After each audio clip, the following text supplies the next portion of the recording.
Are they even open? Hey, we're trying to make beer. It's only 2 in the afternoon. They'll be open. I think they open up at 9. I like beer. Fire bad, beer good. Agreed. I'm here with Ralph Wiggum, who's going to show us how to brew beer. I like beer.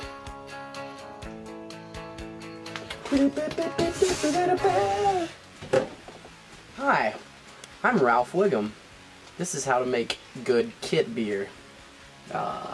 Ingredients, let's see, materials. What you'll need is a heat source for at least an hour. A good hour. You will need some pots and pans. That's plenty. Sanitizer. Good malt extract. Now, what is this just malt, or is there? This is malt extract. This is basically all the stuff for the beer. It's got barley, hops, yeast, and water. Well, we add the water and the yeast.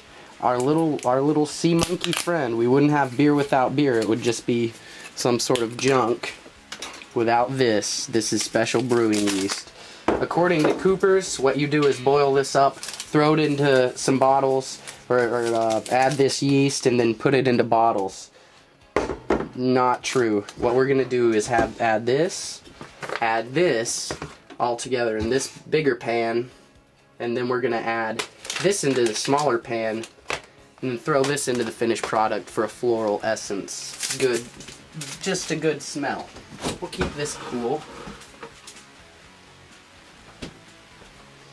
And you can't make beer without drinking beer. Hop sock. Hops pellets. Good enough. This is a hops flower. Kind of looks like a Budski. VTF. Sanitizing solution. Or iophor. To sanitize your Carboy. Carboy. Carboy. Big glass jug.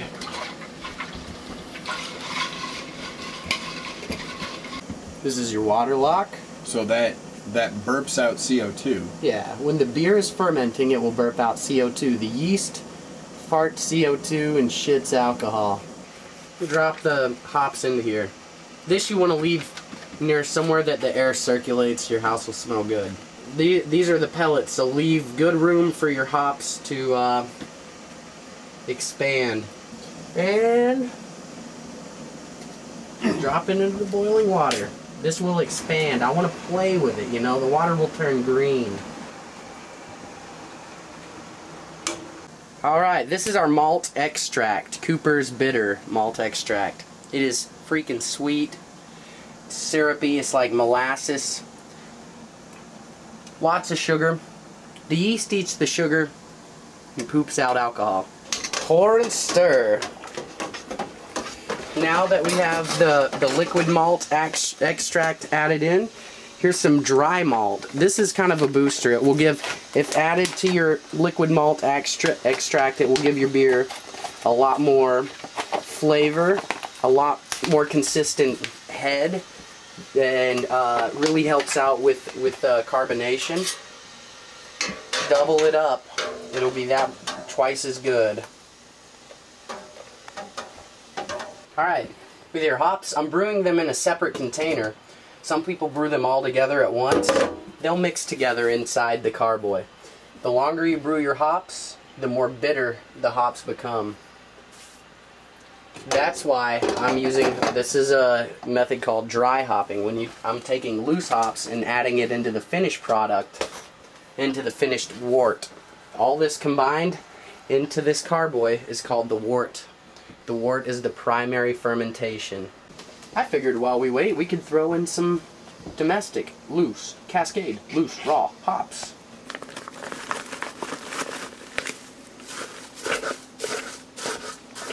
It's been about an hour. What I'm doing right now is a quick cooling technique. I'm going to go ahead, shut the heat off, fill this up with ice cold Fairbanks water. Alright, I just fished out the hop sock.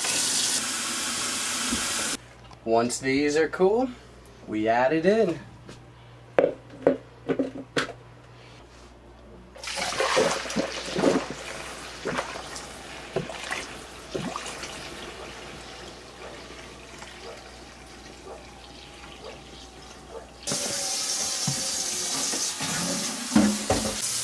Now I'm just topping it off with some ice cold water to even it out the temperature. We want it right around 70 degrees. Rinse all that good stuff in there, and then I'll shake it a little bit, and we're gonna add our yeast, and that's when the fun happens. I mix them all together in here and throw in yeast. And I'm not using any super special yeast. This is just a really, really good yeast that came with the stuff. So you just put that on there and then keep it in a a 70-degree dark place. Light kills. A few degrees colder or warmer is okay. I suggest getting a thermometer.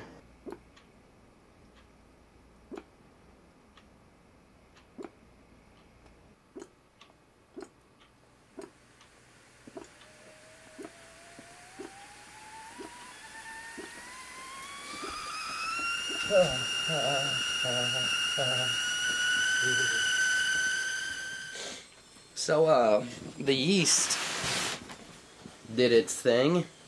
We had a little bit more of a reaction than I expected. Let's take a look-see. Oh, it went up. It came back down a little. Good morning. You don't have to do the aromatic or dry hopping, as they call it. It just makes somewhat of a mess. I have yet to transfer and see how goopity-doopity messy it gets. And after a night of drinking lots of beer, what you want to do is heat up some beer and drink it in a coffee cup. Cheers. Time lapse 2 weeks. Corn sugar.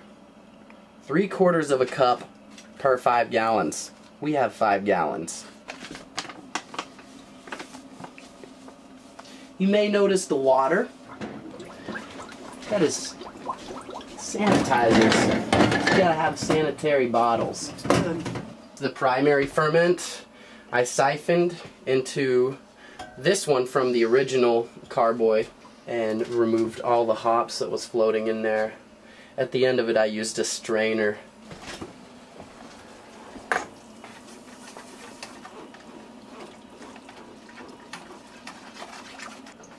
And it's clear. Sanitize this funnel real quick.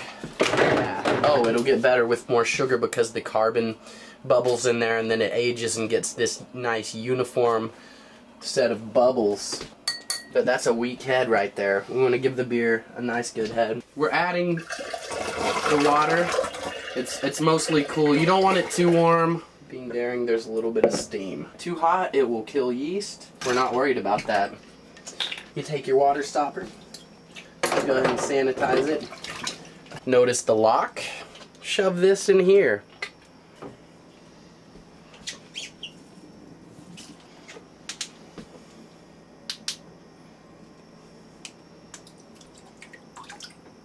Ready to bottle.